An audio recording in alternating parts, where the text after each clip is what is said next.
হয়ে গেছে মেটে এঁচোড়, এখন টেস্ট করা পালা।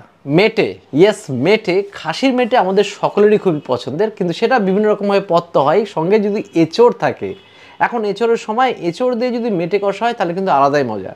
বাড়িতে আমরা বিভিন্ন রকম পদ বানাচ্ছি, কারণ এই গরমের মধ্যে সবসময় যেতে পারছি না। মেটে আর এঁচোড় দুটোকে মিলিত করে একটা পদ, দেখা যাক কেমন হয়। মেটেগুলোকে প্রথমে আমি একদম গরম জলের মধ্যে এটাকে ফুটিয়ে নেবো, বা যেটা করে হালকা বয়েল করিয়ে নেবো। আর তার জন্য জল দেখুন অলরেডি আমি গরম করে নিয়েছি, তার মধ্যে মেটেগুলোকে ছেড়ে দিচ্ছি। আর এর মধ্যে কিছুটা পরিমাণে লবণ দিয়ে দিলাম। আর একটা পাত্রের মধ্যে এবার জল গরম করে দিলাম, আর তার মধ্যে এই অর্ধ সেদ্ধ করে নেবো এঁচোড়গুলো। তার জন্য এঁচোড়গুলো দিয়ে দিলাম জলের মধ্যে। এবার মোটামুটি দেখতে পাচ্ছি এটা অনেকটাই বয়েলড হয়ে গেছে। আর উপর দিয়ে যে ফেনা টাইপের যেগুলো বেরিয়েছিল সেগুলো একটু কিন্তু ফেলে দিতে হবে। এঁচোড়গুলো দেখছি মোটামুটি অর্ধ সেদ্ধ হয়ে গেছে, মোটামুটি নামিয়ে নেওয়ার পালা এখন। এঁচোড়গুলোকে এবার তুলে নিচ্ছি। এবার মেটেগুলো তুলে নিচ্ছি। এবার সর্ষের তেল দিয়ে দিচ্ছি প্রথমে কড়াইয়ের মধ্যে।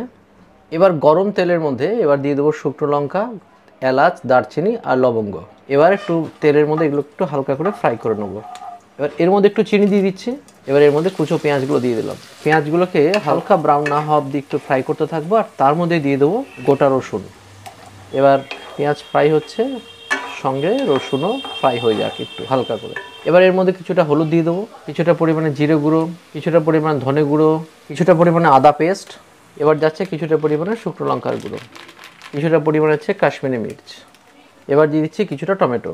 এবার মশলাগুলোকে একটুখানি ঘাটিয়ে ভালো করে মশলা কষিয়ে নিতে হবে।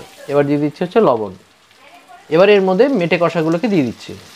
এবার মেটে কষা সহ পুরো কষিয়ে নিচ্ছি ভালো করে।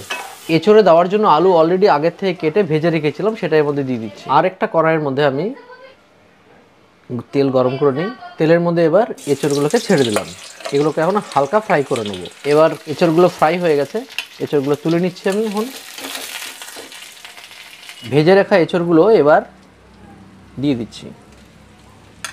এবার একটু ভালো করে এটাকে মিক্স করে নেবো, একদম ভালো করে এঁচোড় সহ কষিয়ে নেবো। আবার সঙ্গে শশা কাটাও চলছে, স্যালাড হিসাবে শশা তো লাগবেই। শশা ছিলে নিতে হচ্ছে, সঙ্গে চলছে পেঁয়াজ কাটা।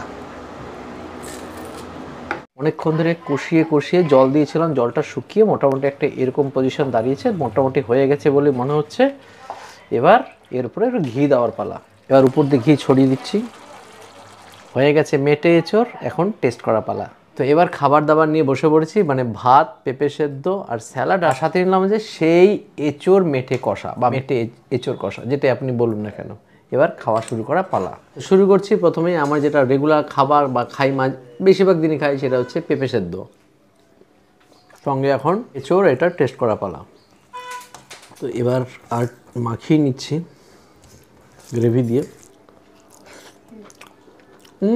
একদম মাংসের মতো খেতে, খুব সুন্দর পেঁয়াজ রসুনের ব্যালেন্স, সঙ্গে ঘিয়ের গন্ধ বেরোচ্ছে, যেটা ঘি লাস্টে দিয়েছি, আর সঙ্গে গোটা গরম মশলা, খুব সুন্দর ব্যালেন্স। আর হচ্ছে মেটেগুলো দুর্দান্ত মেটেগুলো। আমাদের ব্যারাকপুরে বিখ্যাত প্রচুর খাসির দোকান আছে, তার মধ্যে এটা একটা সেই খাসির দোকান থেকে আনা, বেশ ভালো খেতে। আর এঁচোড় দিয়ে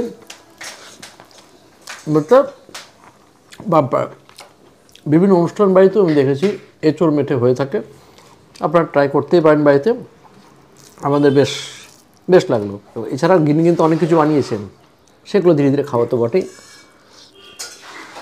একদম নতুন একটা খাবার তুলে ধরলাম। আর সঙ্গে আছে কিন্তু এরকম আলুর পাঁপড়। এই আলুর পাঁপড়গুলো কিন্তু আমার জেঠশালি বানায়, খুব সুন্দর হয় খেতে। বেশ। এরকম মাঝে মাঝে বিভিন্ন ধরনের ছোটো ছোটো ভিডিও নিয়ে আসবো আপনাদের সামনে।